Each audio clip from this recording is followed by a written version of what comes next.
There's a left hand. He lost it. The Olympic trials, a big right hand. He hit so hard, even Mike Tyson refused to fight him. He rocked the left hook. There's an uppercut. For nearly a decade, Tommy the Duke Morrison unleashed a reign of terror that left a trail of unconscious bodies across America's boxing rings. Laying down, and he's landing. Joe Hip is in trouble. Joe Hip is down. And today, we will take you on a journey through the fights that made him one of the most feared men in boxing. By Morrison, even if we're wondering if Tillis is... Well, there it is. That's it. This is the Boxing Lab. Let's go. In May 1992, Morrison faced a real titan named Art Tucker. Standing at an intimidating 6 feet 6 inches, this towering giant believed his freakish height advantage would allow him to pick apart Morrison from the stratosphere like a sniper. Game face on. Tucker trying to keep his jab working, not landing.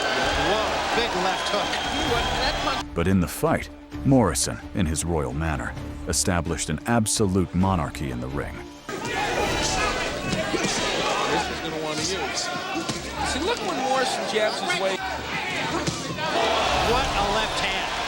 Then Morrison decided to prove size doesn't matter and showed this skyscraper how the laws of gravity work. Rudy Battle reacted well that time. And you can hear Tommy forgets telling him, go in the head. Yes, absolutely, absolutely. Being a little conservative to that side until he slows him down a little bit. Well, there's a left hand, and that puts Tucker. Tommy, we'll let you go back to work. Tommy, use your 7. Well, it's simple. Oh, man. I was just going to say, it's simple. He hits you with the left hook. The towering giant came crashing down like a felled tree, proving that even the tallest mountains can be moved by the right amount of TNT. In 1991, Morrison came face to face with a towering giant named James "Quick" Tillis, a battle-tested veteran who held a distinction that terrified heavyweight contenders worldwide. He was the first and only man to go the full distance with Iron Mike Tyson in his prime. Such a cynic.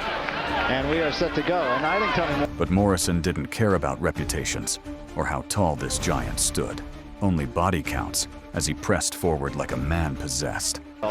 Still trying to really get himself back. A good left hand, down goes Tillis.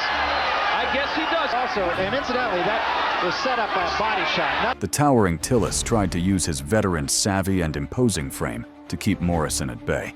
But experience means nothing against raw thunder. And a good combination again by Morrison. A left and a right behind it. An uppercut, and down goes Tillis. Very impressive. 3, 4. Then Morrison unleashed the left hook that would become his calling card of destruction against giants. Ain't gonna take much, folks. Another left hand. I'll tell you what I like about Morrison here tonight is that he's been very patient. It's a very good effort by Morrison, even if we're wondering if Tillis is... Well, there it is. That's it. And that's it. 2 minutes and... Tommy, the Duke, Morrison. In September 1989, Morrison found himself in the crosshairs of Rick Enis, a journeyman who had committed the ultimate sin against the Morrison clan. He had publicly humiliated Tommy's older brother Tim in the ring, claiming he was ready to easily destroy the entire Morrison bloodline. If you will, with the Denver Broncos, the National Football League. Now a fighter in his... From the opening bell, Morrison entered the ring with murder in his eyes. Right hand, which I think would be a hook. He's hurt already by the hook. The Duke was sending a message to anyone who dared disrespect his bloodline. Well, I didn't even have a chance to say it when we spoke with Rick Enis this morning. He said, I got to stay away from that left hook. And he immediately got... Morrison turned Enis's mouth into a crime scene, leaving his opponent needing a dentist more than a doctor. Legs back under him now, but he was really rocked with the left hook. There's an uppercut, and that's probably going to be it. 6. And Bill's Lane will let it go. One more knockout and it's over. That's it. Justice had been served. Nobody puts hands on a Morrison without paying the ultimate price. Just 2 weeks after Morrison's triumphant revenge against Rick Enis, Another scoundrel dared to disrupt the Duke's well-deserved rest. David Jako, a foolish journeyman from Toledo, made the ultimate mistake of dragging Morrison away from his holiday, with the Duke taking the fight on poolside notice. Losses, but of his 21 wins, 18 of them have been by knockouts, so you know that he's got some power. Yeah, and Morrison, filled with rage at having his personal time stolen, decided he would make this interruption as brief and violent as possible. been in real hard training for Morrison. He's a lefty, and you now have to face a right-hander. There's a left hand. Jako's down and probably out. What a huge shot. Morrison had sent a clear message: disturb the Duke's peace at your own peril. In 1993, as Morrison built to a world title fight against George Foreman, he came across Carl "The Truth" Williams. Williams was a true powerhouse, striking fear into his opponents with his massive frame. It seemed like Morrison might not even be able to reach him. If I was in Morrison's corner, they'd be down by his navel where they belong.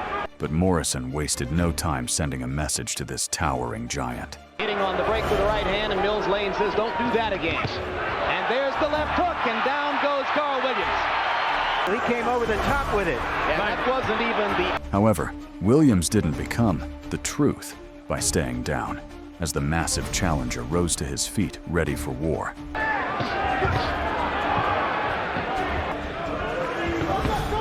Right hand by Williams is solid. To eat a tin can. In round one, threw 21 of them by punch count numbers, but only landed serious trouble with a broken jaw and a broken hand. Of putting too much out early in the fight. He's a... So maybe Morrison should take 10 years off. Good solid punches by Carl Williams. Both fighters seem to be getting a little bit of a breather through the second minute of round number 2. Left hook again by Morrison, backs Williams up. Straight left. His manager, Bill Caton, told me, he said he thought that would be the most... And as he figures the fight, the long... And another left hand, and down goes Williams. Morrison trying to finish with the uppercut, comes back with the left hook. Now Williams with the 1-2. Williams probably in the last 2 years. Great right hand by Morrison. Williams. Right hand by Williams. Morrison answers with the right. Right, if he comes out of this fight and wins this fight, moving side to side, he's moving one way, makes it much easier for Morrison to nail him. Effect. Right wild, it lacked power when it landed. Williams is the more... There was the edge, Jim. Yep. Tommy Morrison's mouth is wide open now, Jim, and it's early in the fight. There's that... You saw Carl reach up with the right glove to put the mouthpiece back in place. Williams. Straight. And the 1-2 from Williams. That's really a sign of confidence. Oh, there's a thrust. Larry, I have the fight scored exactly the same as you. Seems to be gasping a little bit for breath. Carl Williams to seize a kind of momentum which might fray The last round, he's doing a pretty good job so far this round. That's right, his experience. Tie Morrison up, he knows enough to walk him around and kill the clock. The giant answered with a bomb of his own. Since the birth of his 2-year-old daughter, Nija, he has an inspiration he never had before. And John Davenport has done some job with Carl. To have punched himself out a little bit, Gil. Yes, again, this fight could go up and down, up and down. And it was a rocky fifth very much. You saw me and raised me, Jim. Has Tommy Morrison already run out of gas? Is it also a signal to your opponent, Gil? Round number 6. Left hook and a left hook. 2 right hands by Williams. West scenario of heavyweight championship boxing with 2 heavyweights. There's that left fight, and both guys have had something taken out of them. And it's very hot in here. The lights have been on for a long time. It is hot in this arena. Right hand because you won't throw your seven. I don't think that's a good way to train a fighter, to tell you the truth. A beautiful 1-2. There's that left hook. And Morrison wobbles. Morrison is hurting. There was 7, Larry. I think that was 7. Yeah, but Carl Williams is throwing. I'm not sure either. Come on, one step got a second wind. He looks a little bit livelier right now than he had in the previous 2 rounds. Then, Morrison roared back with the fury of a wounded animal, unleashing combinations against this towering adversary that would make Iron Mike jealous. The forehead of Morrison. That's right. There's the left hook. There Carl Williams is taking that left hook better and better. But now Carl's a little wobbly. And there's another left hook. And Morrison's got a chance to finish him off. Bang! Carl Williams is in trouble. And Williams is looking for the referee to stop the fight. He doesn't know where he is. And Williams is already busted up. And Mills Lane has stopped the fight. Tommy had shown the boxing world he was ready to challenge the biggest and best giants in the heavyweight division. In the spring of 1991, the Duke rolled into Atlantic City as an undefeated knockout artist with a perfect 26-0 record, having just demolished former world champions and was being lined up for a title shot.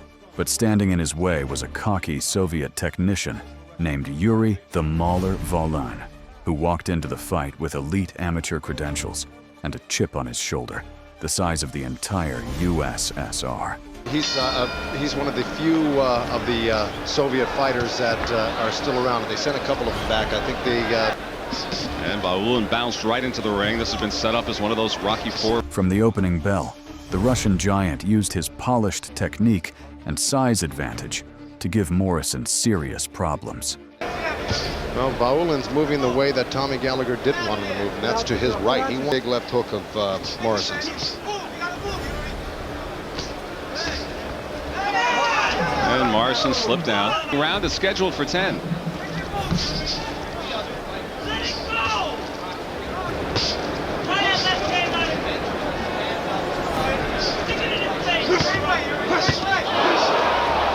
At the least.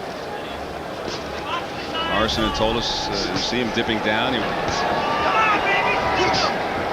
And Morrison doing some damage with both hands. Roundhouse. But he hasn't done much other than throw that jab. That's the punch again! And the final seconds of this first round of the heavyweight Latvia. Round 2. And of course, he only threw 12 jabs. There goes that left hand that they were asking for, and he's landing it. As Morrison headhunting again, he should be hitting that body at every opportunity. Morrison swinging and hitting air. Morrison landing a right.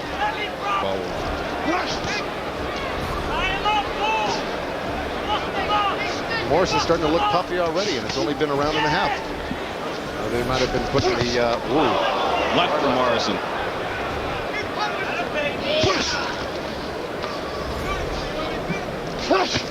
Little blood around the mouth of Morrison.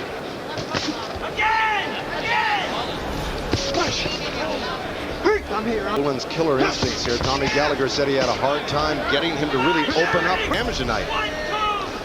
Look at that, putting a 3-punch combination and getting out. This is what he got to do all night to win the fight. Right hand from Morrison. Round 3, it's scheduled for 10. Well, the jab seems to be the... Volin's slick movement and technical boxing made Morrison work harder than expected. Well, Tommy Gallagher telling him that's what he's got to do. Use that mobility and get out of the way of these big bombs. You guys with that right hand, but right now he's limited. He hasn't been throwing very much at all after that. In fact, he doubled over in pain when he hit his sparring partner, Jerry Jones. Oh! And Volin landing. He staggered Morrison. He's got to stick to his game plan here. Volin dig to the outside. He's landing from the outside. Why quit there? He lands again with a left. Volin putting on a show in the 3rd round. Morrison, he's rated in the top 10 in all 3 categories here.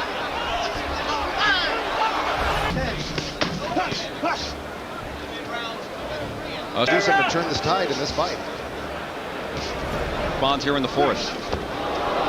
Volin told us yesterday that he depends on this right jab. That really is his bread and butter punch. A left caught Volin going inside. Another 1-2, Lent. And a left hand from Volin. Your hands are loose, that's it. Taking the legs away from Volin. That had been the game plan. They wanted Morrison to... They've certainly expended a lot of energy in these first 4 rounds. Oh, dynamite. Volin with another fine combination. Morrison is really unsteady on his feet. His ankles are turning. His Being very tactical tonight. He certainly is.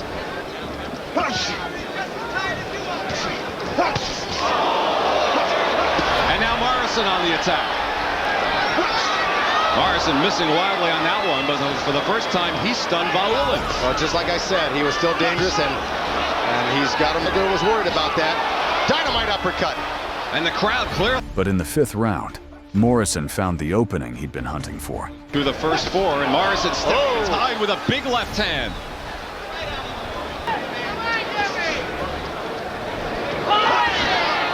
And Volin's hurt. Body shot. The Soviet giant hit the canvas, but Morrison wasn't finished teaching this lesson. Sir looked on the verge of it. Break. Oh, And Volin hurt again. Turned his back. That's got to be it. A fighter turns his back. I can't believe that smolder. That's it. That's it. City, Tommy, the Duke Morrison. In 1995, the ultimate collision was inevitable. Morrison faced Donovan Razor Ruddock, a fighter whose massive frame and nickname spoke volumes about his formidable abilities in the ring. This Canadian destroyer was a true colossus, whose signature punch was called the Smash and should have been registered as a lethal weapon. Gave Mike Tyson 2 difficult bouts. Kind of a major fight several years ago was against Lennox Lewis. Become very cautious so they don't open up, but Nice jab by Morrison. From the opening bell, both men knew they were dealing with heavyweight violence at its finest. I was going to remind people of the nice uppercut by Ruddock. Oh, there goes Morrison! Then, the Canadian Colossus landed with his legendary smash, sending our redneck destroyer crashing to the canvas. He leaned in and got whacked with an uppercut. on the early results to this point, Ruddock could not parlay his knockdown. What followed was pure heavyweight brutality between giant and challenger. The hook block by Morrison. Ruddock has done a nice defensive job. Good combination. But he still paid for it. Oh, he hurt Ruddock with a right uppercut. Razor Ruddock got rocked by the same punch that knocked Morrison, knocking him out. It's the only reason why I was critical. So in round 2, it's Morrison's turn to hurt Ruddock. And the hand speed. Oh, big hook by Ruddock, and he lands an uppercut. He's hurt early and put out, and Morrison has been around. I now say, folks, who's going to get tired? Because both men are showing some signs of it here. And they also said establish yourself down low with Razor Ruddock and then go to the body as he does there. Now, a moment ago, Ruddock had Tommy Morrison right in front of him and did not fire the uppercut. Now, Razor Ruddock and then go to the body as he does there.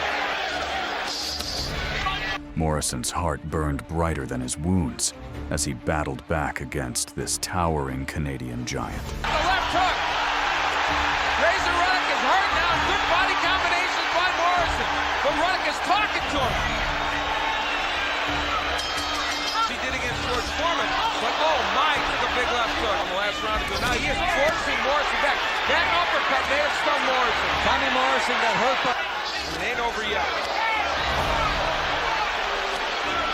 Morrison is not there as it was earlier. Ruddock really taking advantage of the... Then, Morrison unleashed his signature weapon that had become his calling card of destruction against every giant who dared step into his path. There's a hook by Ruddock, and it may have hurt Morrison. Big left hook! Down goes Razor Ruddock!